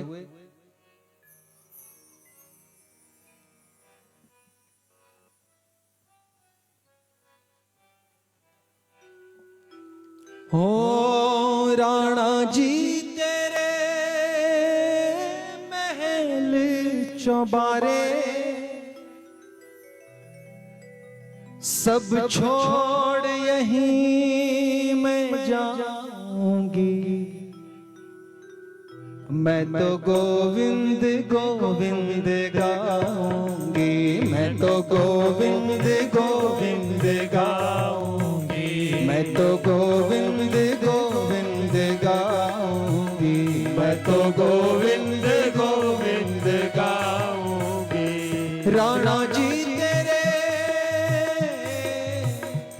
राणा जी तेरे महल चौबारे सब छोड़ यही मैं जाऊंगी, मैं तो गोविंद गोविंद गाऊंगी, मैं तो गोविंद गोविंद गाऊंगी।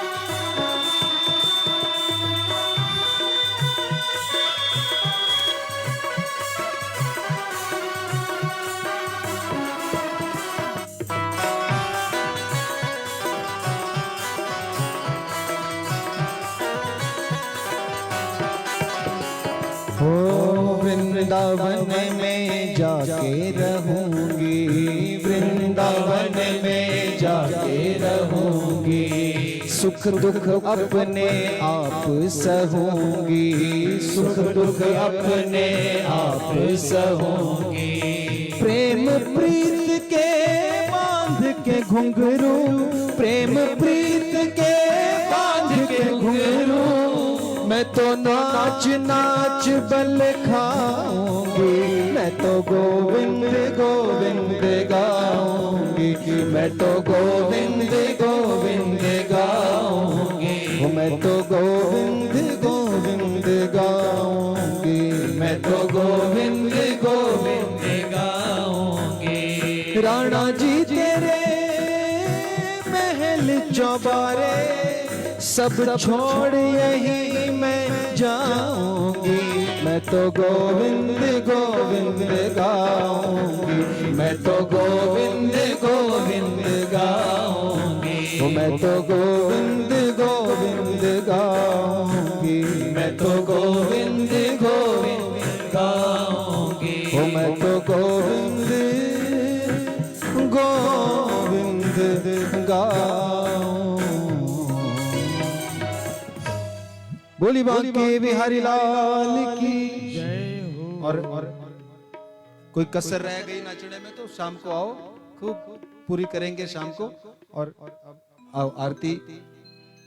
हरि ओम चंद्रमा मनसो जात चक्षु सूर्यो अजायत श्रोत्राद् वायुष्य प्राणस्य मुखादग्निर्जायते गौरम करुणावतारम संसार सारम भुजगेन्द्रहारम सदा वसंतम हृदयारविंदे भवम भवानी सहितं नमामि। त्वमेव माता च पिता त्वमेव त्वमेव बन्धु च सखा त्वमेव त्वमेव विद्या द्रविणं त्वमेव त्वमेव सर्वं मम देव देवा। अच्युतं केशवं राम नारायणं कृष्ण दामोदरं वासुदेवं हरिं श्रीधरं माधवं गोपिका वल्लभं जानकी नायकं श्रीरामचन्द्रं भजे।